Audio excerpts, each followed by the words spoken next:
ಸುಮಾರು 50 ವರ್ಷಗಳ ನಂತರ ಇದೀಗ ಮತ್ತೆ ಹ್ಯುಮ್ಯಾನಿಟಿ ಮೂನ್ ಮೇಲೆ ಹೋಗ್ತಾ ಇದೆ. ಅಪೋಲೋ 8 ಅನ್ನೋದು 1969 first humans who landed on Moon. ಇದೀಗ ಮತ್ತೆ 50 ವರ್ಷಗಳ ನಂತರ, ಸುಮಾರು 50 ವರ್ಷಗಳ ನಂತರ ಇದೀಗ ಮತ್ತೆ ಆರ್ಟೆಮಿಸ್ 2 ಅನ್ನೋದು ಮಿಷನ್ ಅನ್ನು ನಾಸಾ ಲಾಂಚ್ ಮಾಡಿದೆ. ಈ ಮಿಷನ್ ಅಲ್ಲಿ ಏನ್ ಮಾಡಿದ್ದಾರೆ, 4 ಆಸ್ಟ್ರೋನಾಟ್ಸ್ ಅನ್ನು ಮೂನ್ ಹತ್ರ ಕಳಿಸಿದ್ದಾರೆ. ಏಪ್ರಿಲ್ 1ಗೆ ಲಾಂಚ್ ಆಗಿರುವಂಥದ್ದು ಮಿಷನ್ ಕಂಪ್ಲೀಟ್ 10 ಡೇಸ್ ಮಿಷನ್ ಆಗಿರುವಂಥದ್ದೇ. ಇದು ಒಂದು ಟೆಸ್ಟ್ ಫ್ಲೈ ಮಿಷನ್ ಅಂತಾನು ಕೂಡ ಕರಿಬಹುದು.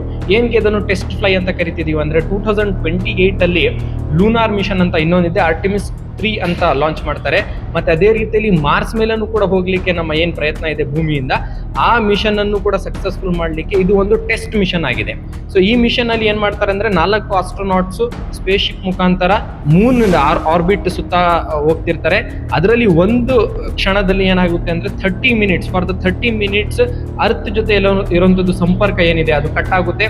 ಆವಾಗ ಸ್ಪೇಸ್ ಶಿಪ್ ಹೇಗೆ ರಿಯಾಕ್ಟ್ ಮಾಡುತ್ತೆ, ಮತ್ತೆ ಯಾರೆಲ್ಲ ಸೈಂಟಿಸ್ಟ್ ಹೋಗಿದ್ದಾರೆ, ಯಾರೆಲ್ಲ ಆಸ್ಟ್ರೋನಾಟ್ಸ್ ಹೋಗಿದ್ದಾರೆ, ಅವರು ಯಾವ ರೀತಿಯಲ್ಲಿ ಅಲ್ಲಿ ಬಿಹೇವ್ ಮಾಡ್ತಾರೆ ಅನ್ನೋದು ಕೂಡ ಚೆಕ್ ಮಾಡ್ಲಿಕ್ಕೆ ಈ ಒಂದು ಟೆಸ್ಟ್ ಫ್ಲೈಟ್ ಇದೆ. ಇದು ಕಂಪ್ಲೀಟ್ ಆದ ನಂತರ ಈ ಜರ್ನಿ ಮತ್ತೆ ಆ 4 ಆಸ್ಟ್ರೋನಾಟ್ಸ್ ಮತ್ತೆ ಭೂಮಿ ಮೇಲೆ ಬರ್ತಾರೆ. ಆ ಲ್ಯಾಂಡಿಂಗ್ ಸ್ಪೆಸಿಫಿಕ್ ಓಷನ್ ಅಲ್ಲಿ, ದಟ್ ಈಸ್ ವಾಟರ್ ಮೇಲೆ ಆಗುತ್ತೆ. ಈ ಮಿಷನ್ ಅಲ್ಲಿ ಕಂಪ್ಲೀಟ್ಲಿ ಯಾವ ರೀತಿಯಲ್ಲಿ ನಾವು ಸಂಪರ್ಕ ಬೆಳೆಸಬಹುದು, ಆ ಅರ್ತ್ ಬಿಟ್ಟು ಬೇರೆ ಆರ್ಬಿಟ್ಸ್ ಹೋದ್ರೂ ಕೂಡ ನಾವು ಆರಾಮಾಗಿ ಟ್ರಾವೆಲ್ ಮಾಡಬಹುದು, ಮತ್ತೆ ಸ್ಪೇಸ್ ಕ್ರಾಫ್ಟ್ ಯಾವ ರೀತಿಯಲ್ಲಿ ಆಕ್ಟ್ ಮಾಡುತ್ತೆ ಅನ್ನೋದು ಕೂಡ ಇದರ ಮೇನ್ ಉದ್ದೇಶ. ಸೊ ಕಂಪ್ಲೀಟ್ ಈ ಅರ್ತ್ ಏನು ನಮ್ಮ ಆರ್ಟೆಮಿಸ್ 2 ಏನು ಮಿಷನ್ ಲಾಂಚ್ ಮಾಡಿದ್ದಾರೆ, ಇದರಲ್ಲಿ ಅರ್ತ್ದು ಕೂಡ ಸ್ವಲ್ಪ ಇಮೇಜಸ್ ಅನ್ನು ಕೂಡ ನಾಸಾ ರಿಲೀಸ್ ಮಾಡಿದೆ.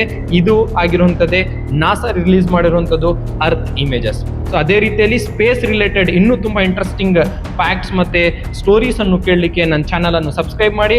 ಅದೇ ರೀತಿಯಲ್ಲಿ ಈ ವಿಡಿಯೋನು ನಿಮ್ಮ ಫ್ರೆಂಡ್ಸ್ ಕೂಡ ಶೇರ್ ಮಾಡಿ. 2028 ಅಲ್ಲಿ ಮತ್ತೆ humanity is going to land on the moon after 50 to 60 years. To the moon. To the moon.